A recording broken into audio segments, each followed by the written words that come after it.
Guys, this is it. Bali, ito na yung last night namin dito sa bungalow. 3 rooms residential dito sa aming bayan, which is dito sa Cabanatuan. Gusto kong ipakita sa inyo then sa ating client, consumer, kung ano yung ginawa ko dito sa electrical installation ng kanyang bahay sa residential. Bali guys, dito lahat ng ginawa ko is PVC. Wala siyang flexible hose, kundi mica tube yung ginamit ko papunta sa lighting outlet. Bali ang mica tube guys is mas matibay kaysa sa flexible hose. Lalo itong project natin is steel trusses siya. Then meron siyang insulator, good siyang insulator. Kasi pagka flexible hose ang ginamit mo, wala siyang insulator, tatagal yung flexible hose is lulutong, mabibitak yan. Kaya ang ginagamit ko pagka steel trusses or wala siyang insulator is mica tube. Matibay yan guys kaysa sa flexible hose. Then hindi kayang ngat-ngatin ng daga yung mica tube na ginamit natin dito.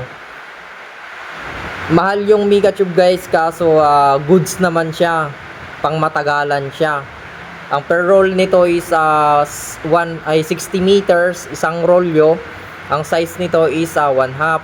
Yung 60 meters guys, nagre-range siya ng 3,000 to 4,000 yung 60 meters one roll. Hindi gaya ng flexible hose, hindi pa siya kumalahati dun sa per roll ng flexible hose. Then guys, mapapansin nyo dito paano ko siya i-connect sa may PVC connector na 1/2. Ito yung PVC connector guys na pang PVC. Dalawang klase to, meron din siyang pang flexible hose. Ngayon ang diskarte ko dito guys is yung mica tube na 1/2. Ginamitan ko siya ng PVC connector na Unidex. Ito mahaba to, okay to. Then ginunting namin yung mica tube sa size ng PVC connector, tapos nilagyan ko siya ng electrical tape. The same time tinalian ko siya ng alambre. Pagka electrical tape lang to guys is bandang huli luluwag itong electrical tape. Kaya ang diskarte ko, nilagyan ko siya ng electrical tape, then meron siyang alambre. Ito yung itsura ng papunta sa lighting, mica tube siya. Then also guys, lahat ng connection papunta sa may square box, junction box, then sa may electrical gutter box is ginamitan ko siya ng PVC connector. Also yung ating home run para sa ating ACU, water heater, then yung mga SPO, then yung sa ating kitchen para sa ref, gas range, tsaka sa microwave, then sa may oven.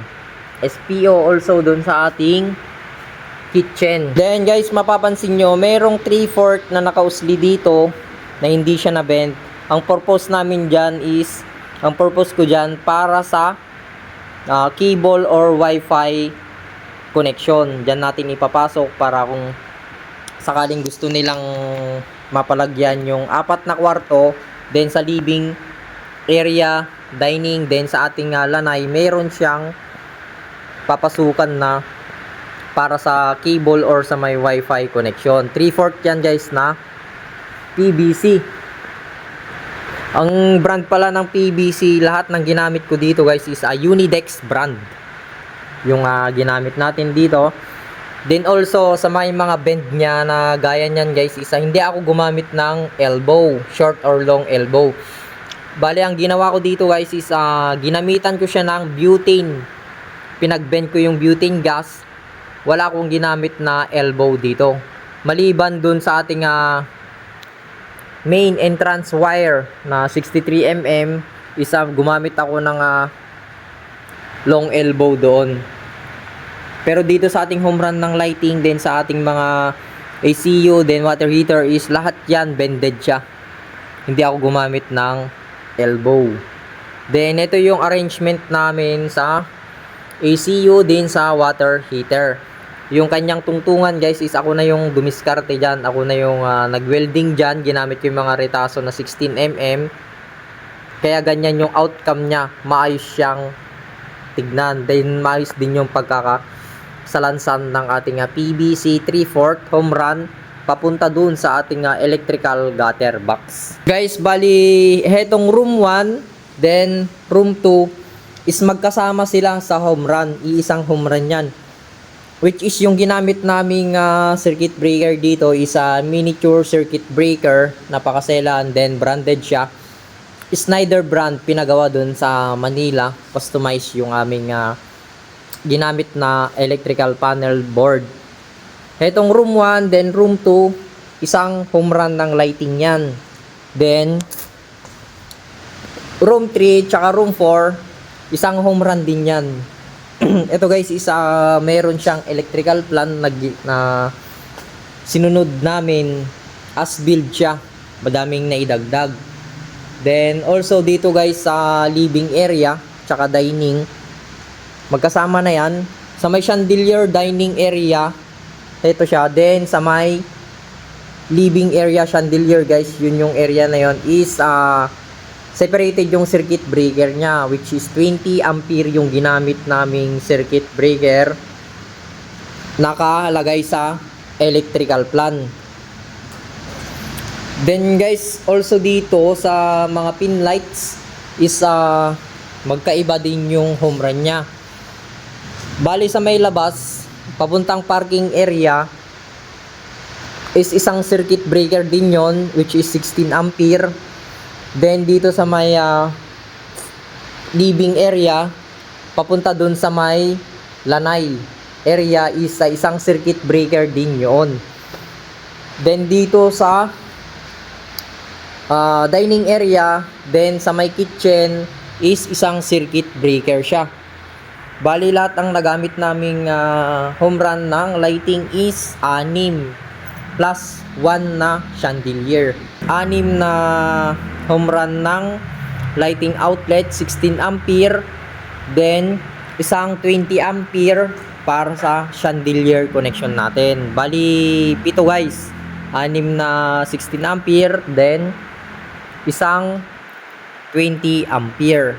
Bali pala ang na-install namin dito guys is 6 na wall light, then resist pin lights, yun yung madami. Tapos surface pin light na 3 piraso. Then meron siyang spotlight, also yung track light dito sa ating electrical project. Meron din siyang decorated lighting guys para sa kanyang living area and dining area, which is yun yung chandelier. Then also dito sa lanay area guys is iba din yung kanyang center light sa lanay area.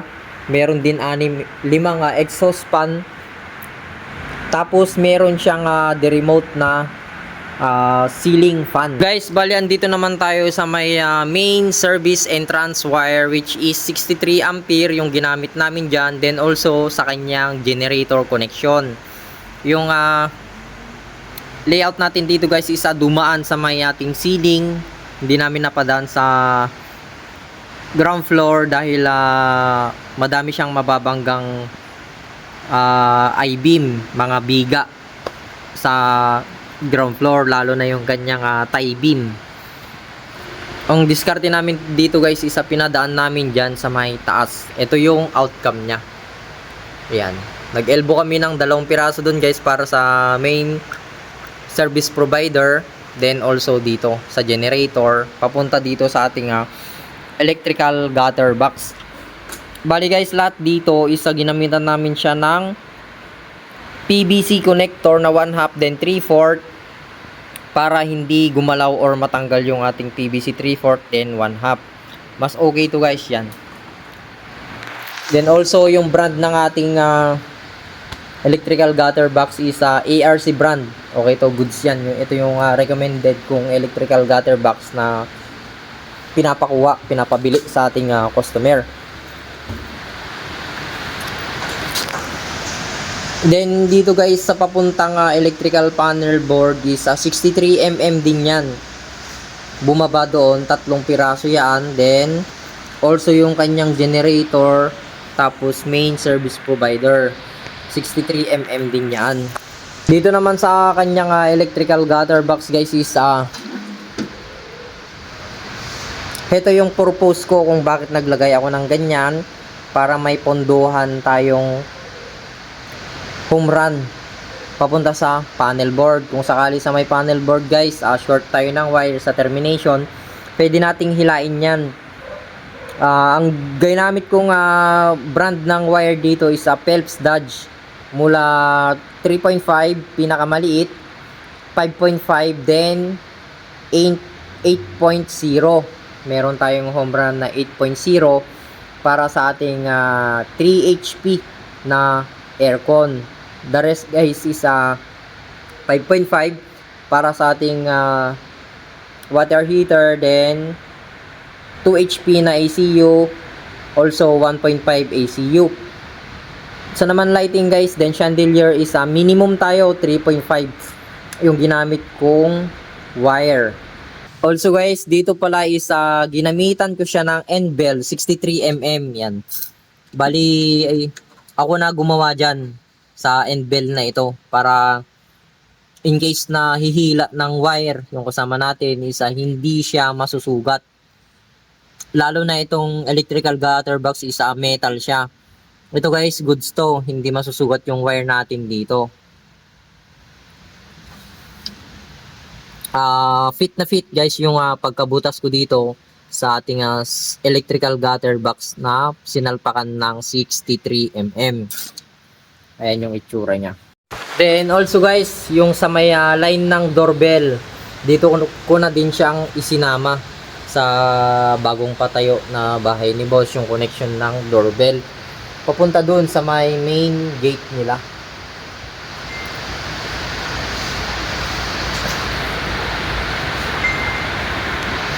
Then dito home run natin sa may lighting, 6 na PVC plus 1 is 7 PVC na 1/2. Then sa water heater na 4 na piraso, sa may aircon na 9 na piraso. Ito yung formation namin. Then SPO papunta sa garahe is 5.5. Ito yung diskarte ko sa pagbend ng PVC. Ayan siya.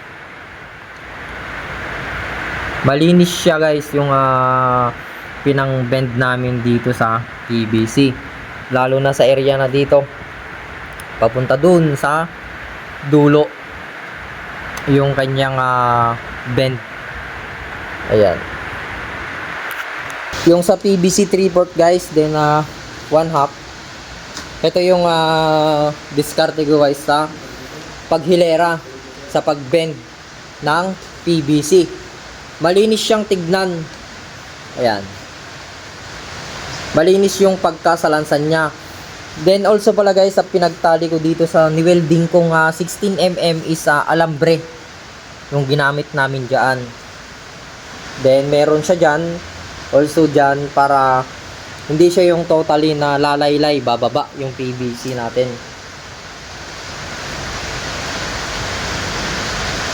Ganyan kalinis guys yung PVC layout namin. Ayan, hanggang doon sa pinakahuli na room 1 kung saan yung para sa water heater, then sa kanyang kwarto ACU. Ayan yung gawa namin.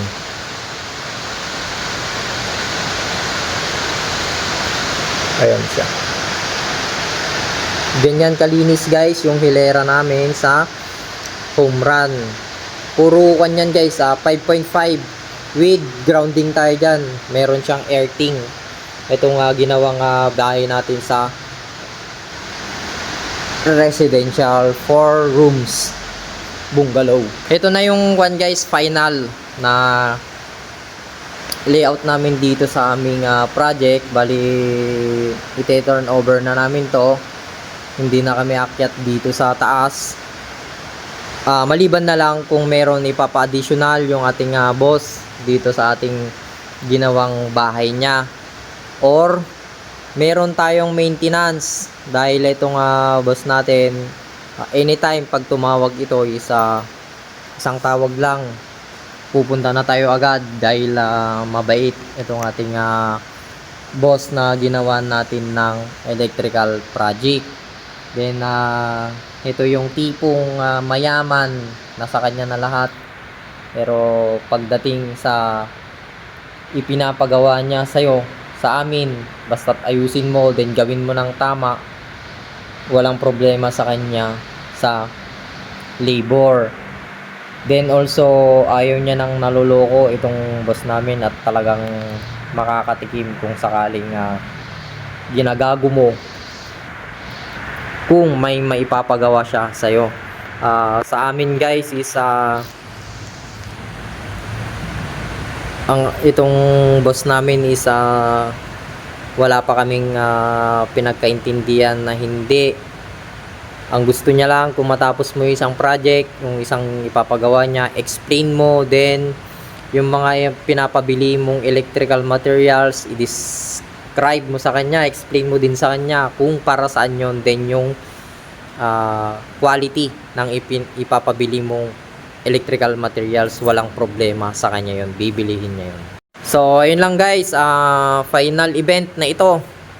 Please like and share my Facebook page, Motoelect TV, and also my YouTube channel guys, Motoelect TV.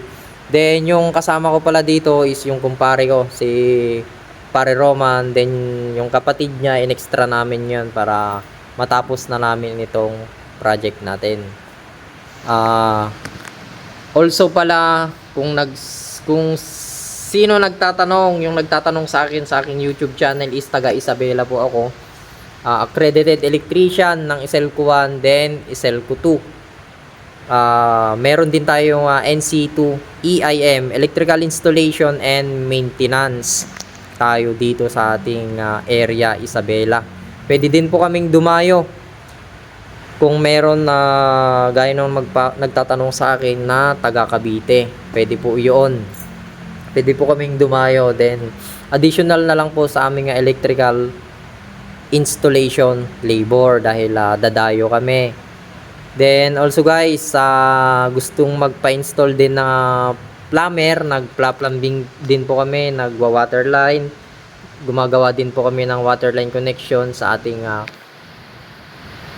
residential or ano pa yung ipapagawa nyo. Ayan. So please like and share my Facebook page, Motoelect TV, and also my YouTube channel guys, Motoelect TV. Maraming salamat.